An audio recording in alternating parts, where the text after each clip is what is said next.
In July 1518, a woman named Frau Trophea stepped into the narrow streets of Strasbourg in what is now France. She began to dance. Not a joyful dance, not a celebration. A frantic, uncontrollable, wild movement. She danced for days. She could not stop. Within a week, dozens had joined her.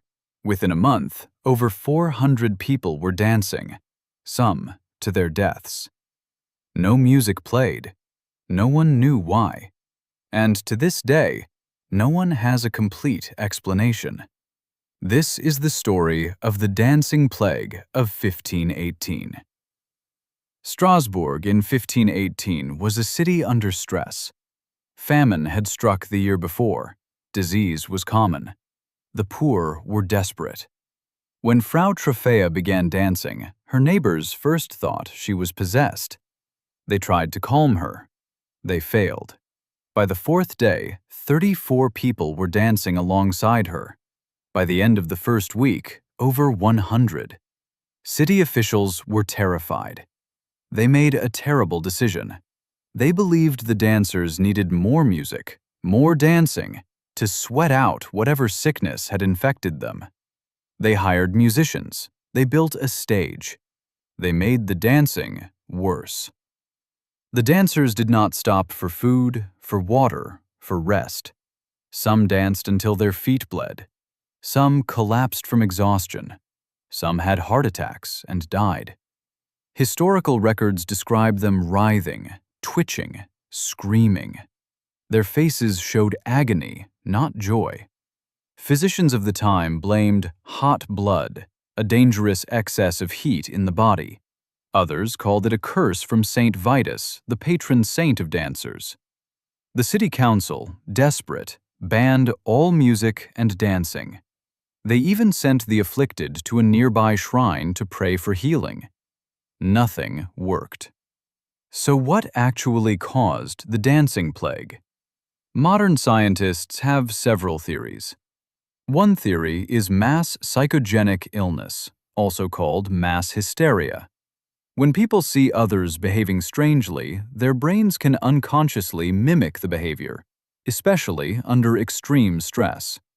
Another theory points to ergot poisoning.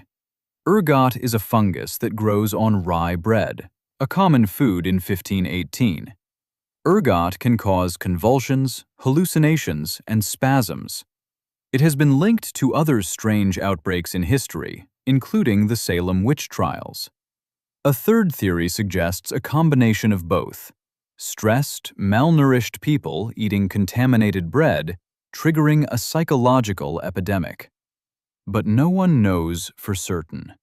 Whatever the cause, the dancers experienced a compulsion.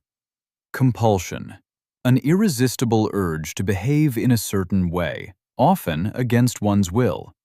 The word comes from the Latin compellere, meaning to drive together or to force.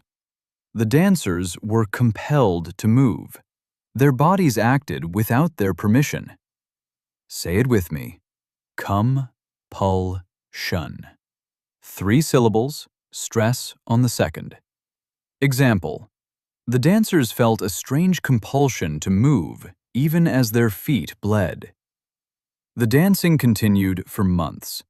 By the time it finally stopped, dozens had died. Some say over 100. The survivors were weak, exhausted, traumatized.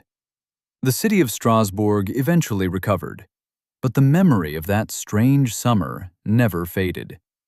Similar dancing plagues broke out elsewhere in Europe over the next centuries, in Switzerland, in Germany, in the Netherlands, but never as large, never as deadly.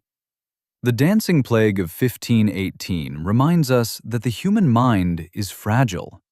Under extreme stress, without understanding, without help, ordinary people can experience extraordinary things. It's not a story about evil or madness. It's a story about mystery, about how much we still don't know. If you enjoyed this history mystery, subscribe for more strange true stories and beautiful English words. One story One word, one step deeper into the past. Thanks for listening.